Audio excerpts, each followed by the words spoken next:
110वीं रात।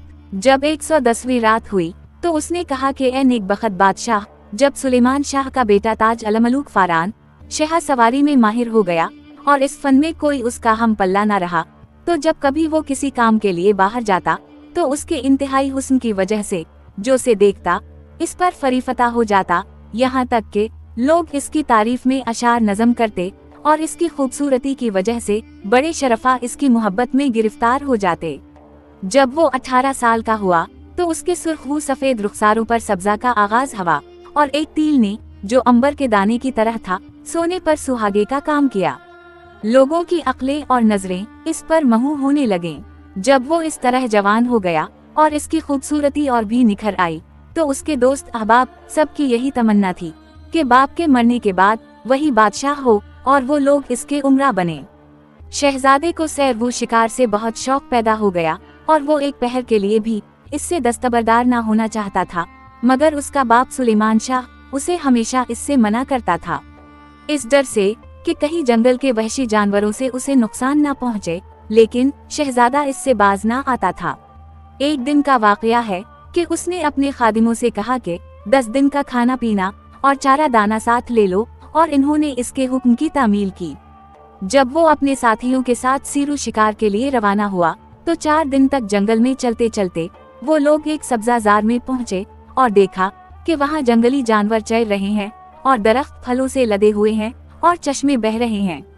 ताज अलमलूक ने अपने हमराहियों से कहा कि एक बड़े हल्के में यहाँ जाल डाल दो और फलां जगह पर हल्के के पास हम सब मिलेंगे। इन्होंने इसके हुक्म की तामील की और इस जगह एक बड़े हल्के में जाल बिछा दिए।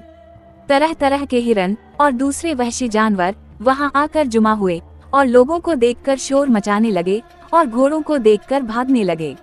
लिहाजा इन्होंने शिकारी कुत्ते और तेंदुए शुक्रे उन पर छोड़ दिए और उनकी तरफ तीर चलाने और उनको मारकर गिराने लगे। अभी वो हल्के के आखिर तक ना पहुँचे थे कि बेशुमार जंगली जानवर उनके हाथ लगे और जो रह गए थे भाग गए। इसके बाद ताज अलमलूक चश्मे के किनारे उतरा और शिकार मंगवा कर इन्हें तकसीम किया और खास जंगली जानवर अपने बाप सुलेमान शाह के लिए अलहदा रखे और इन्हें बादशाह के पास भेज दिया। बाकी जानवर उसने अपने अराकीन में तकसीम किए और रात उसी जगह बसर की। जब सुबह हुई तो एक बड़ा काफिला वहां पहुंचा जिसके साथ बहुत से ताजिर और सफेद और काले गुलाम थे। इस काफिले ने भी इस चश्मे और सब्जाजार पर डेरे डंडे डाल दिए। जब ताज अलमलूक ने इन्हें देखा तो उसने अपने एक दरबारी से कहा कि इन लोगों का हाल दरियाफ्त करके मुझे बता कि वो यहाँ क्यों उतरे हैं। जब फरसतादा उनके पास पहुँचा तो उनसे कहने लगा कि जल्द बताओ कि तुम लोग कौन हो।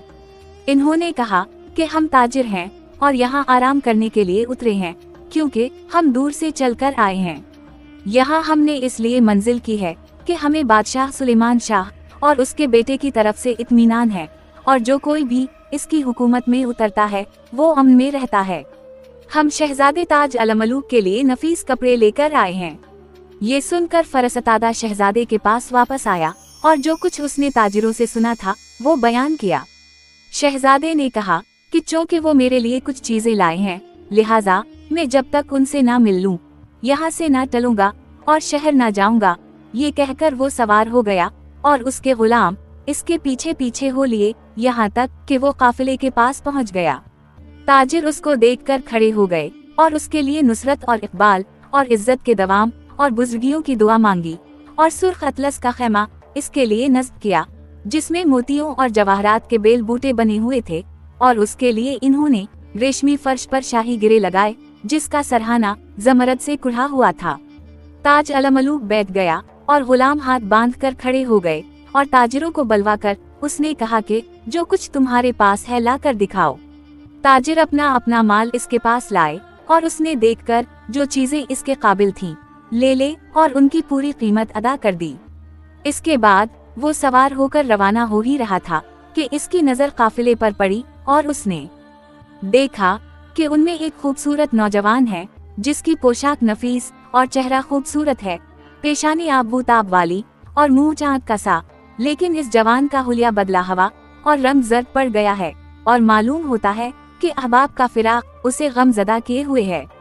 अब शहरजाद को सुबह होती दिखाई दी और उसने वो कहानी बंद कर दी जिसकी उसे इजाजत मिली थी।